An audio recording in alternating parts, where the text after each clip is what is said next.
나눔가 여러분, 오늘 말씀은 바울이 데살로니가 교회 성도들을 위해서 기도했던 내용이었던 사랑과 거룩의 주제에 대하여서 좀 더 구체적으로 다루고 있습니다. 하나님과의 관계에서는 거룩함과 성적 순결을 말씀하고, 성도들과의 관계에서는 서로 사랑하고 덕을 세우는 모범적인 노동을 할 것을 권면합니다.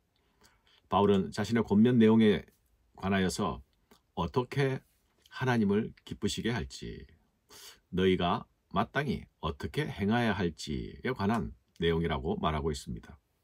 마땅한 성도의 삶을 말하는 것이죠. 바울은 지난날 함께 있을 때 자신이 가르쳤던 그 복음의 내용들을 상기시키면서 권면을 이어나갑니다. 믿음의 삶은 복음에서 듣고 배운 대로 따라 사는 삶입니다. 바울은 먼저 성도들에게 더욱 많이 힘쓰라고 권합니다. 너희가 마땅히 어떻게 행하며 하나님께 기쁘시게 할 것을 우리에게 받았으니 곧 너희 행하는 바라 더욱 많이 힘쓰라. 우리가 주 예수로 말미암아 너희에게 무슨 명령으로 준 것을 너희가 아느니라. 데살로니가 성도들은 이미 성도가 마땅히 어떻게 살아야 하는지를 배웠습니다. 그리고 지금까지 배운 대로 살아왔지요. 하지만 사도는 더욱 많이 힘쓰라 말합니다. 데살로니가 교인들은 복음을 받지 얼마 되지 않은 초보교인들이 아닙니까? 이들은 성실하게 복음의 도를 따라서 살아왔습니다. 그러나 그것으로 되었다, 충분하다, 그만이다 말하지 않습니다. 왜입니까? 믿음의 삶은 계속되는 것이죠. 그래서 말씀을 배운 대로 계속 살아내어야 하는 것이 믿음의 삶입니다. 특별히 하나님과의 관계와 교제는 그 깊이가 깊어질수록, 하나님을 아는 지식에서 더 깊어질수록 우리의 삶의 내용도 더 깊어지는 것이기 때문입니다. 알미, 삶으로 연결되어서 아는 대로 살아내는 일, 그것은 결코 한순간에 뚝딱 이루어지는 일이 아니지 않습니까? 우리의 삶의 여정 동안 계속 지속되어야 하는 일입니다. 그래서 더욱 많이 힘쓰는 것이 필요한 것이죠. 바울은 또한 더욱 순결하라 말씀합니다. 거룩한 삶을 살라는 요청입니다. 하나님의 뜻은 이것이니 너희의 거룩함이라. 하나님이 우리를 부르시면 부정케 하심이 아니요 거룩케 하심이니. 사도는 거룩한 삶을 말하면서 특별히 성적 순결에 초점을 맞추어 말씀합니다. 당시 데살로니가 성도들은 마게도니아 지역에서 범람하고 있던 음란한 성적 문화 가운데 살고 있었습니다.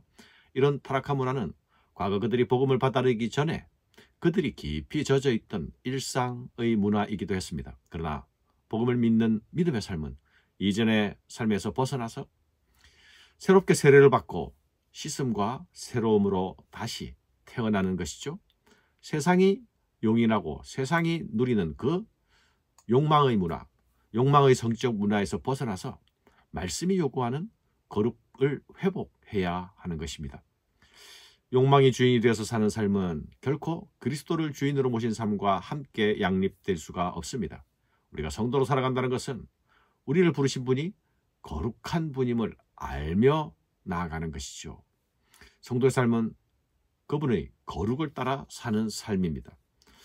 이것이 그리스도인들이 세상이라는 현실 속에서 윤리적인 거룩한 삶을 살아야 하는 이유입니다. 하나님의 뜻은 이것이니 너희의 거룩함이라 곧 음란을 버리고 각각 거룩함과 존귀함으로 자기의 안에 취할 줄을 알고 하나님을 모르는 이방인과 같이 세욕을 쫓지 말고 이 일의 분수를 넘어서 형제를 해하지 말라. 사랑하는 여러분, 부부관계에서 순결은 그리스도인과 세상이 구별되는 뚜렷한 지점이 됩니다.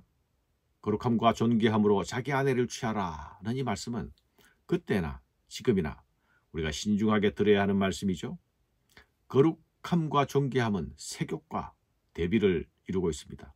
세욕이란 말을 좀 더 정확하게 번역하면 충동적인 정욕이라고 말할 수 있습니다. 사랑하는 여러분, 성은 하나님께서 주신 선물이죠. 그러나 이 선물은 하나님이 허락하신 관계, 부부 관계라는 울타리 안에서 누리도록 주신 선물입니다. 거룩함과 존귀함으로 아내를 대한다는 말은 아내를 단지 성적 대상자가 아니라 인격적 존재로로 대하라는 말씀입니다.